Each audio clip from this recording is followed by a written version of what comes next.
चिड़िया की कथा। प्राचीन समय की बात है। एक घने जंगल में एक छोटी सी चिड़िया अपने घोंसले में रहती थी।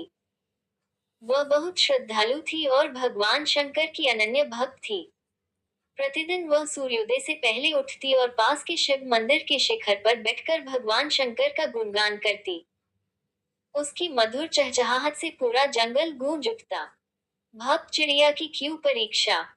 एक बार भयंकर अकाल पड़ा। जंगल के पेड़ पौधे सूखने लगे, नदियां सिकुड़ गईं और पक्षियों को भोजन मिलना मुश्किल हो गया। कई पक्षी अपना बसेरा छोड़कर दूर चले गए, लेकिन वह छोटी चिड़िया अपने शिव मंदिर को छोड़कर जाने को तैयार नहीं थी। उसने सोचा, मैं भगवान शंकर की सच्ची भक्त हूँ। वे त्रिलोकीनाथ हैं, वे मेरी रक्षा अवश्य करेंगे। दिन बीतते गए।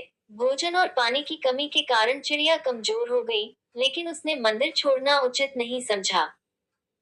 वह हर दिन शिवजी के शिखर पर बैठकर भजन गाती और महादेव से प्रार्थना करती। भगवान शंकर की कृपा। भगवान शंकर अपने भक्तों की परीक्षा अवश्य लेते हैं, लेकिन उन्हें कभी निराश नहीं करते।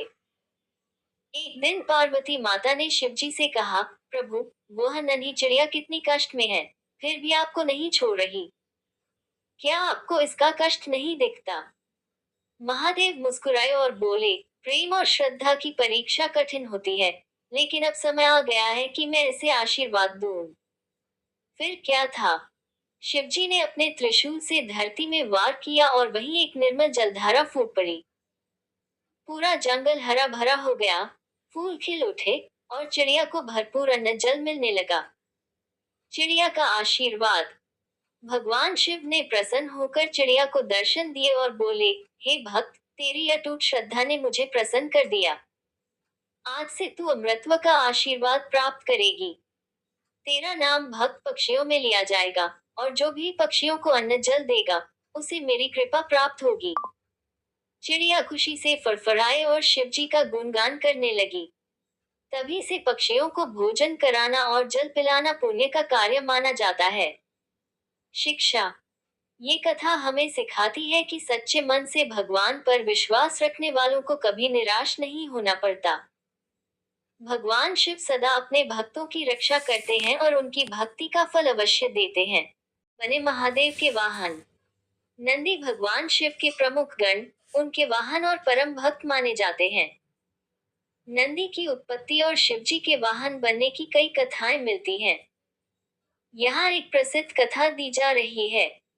शिलाद ऋषि की तपस्या और नंदी का जन्म। प्राचीन समय में शिलाद नाम के एक महान ऋषि थे। वे ब्रह्मचारी थे और संतान प्राप्ति की इच्छा नहीं रखते थे, लेकिन उन्हें एक ऐसा पुत्र चाहिए था जो अमर और दिव्य हो।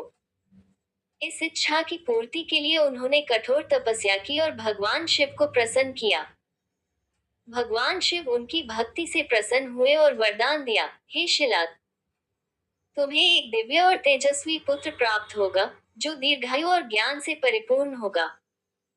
कुछ समय बाद शिलाद ऋषि को यज्ञ के अग्निकुंड से एक तेजस्वी बालक प्राप्त हुआ, जिसका नाम उन्होंने नंदी रखा। नंदी की शिव भक्ति और वरदान।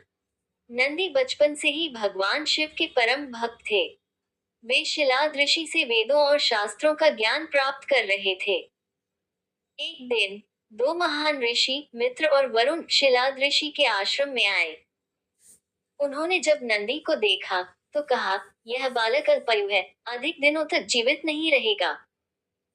ये सुनकर शिलाद ऋषि बहुत दुखी हुए, लेकिन नंदी ने अपने पिता को सांत्वना दी और भगवान शिव की घोर तपस्या करने के लिए जंगल चले गए। नंदी ने कठिन तपस्या की, जिससे भगवान शिव प्रसन्न हुए और उन्हें दर्शन देकर कहा, वत्स, मैं तुम्हारी भक्ति से प्रसन्न हूँ। अब से तुम अमर होगे और मेरे प्रमुख गण बनोगे। इसके बाद भगवान शिव ने नंदी को बैल का रूप प्रदान किया और उन्हें अपना वाहन बना लिया। नंदी का विशेष स्थान। भगवान शिव के वाहन बनने के अलावा नंदी को गणों के प्रमुख गणपति का स्थान प्राप्त हुआ।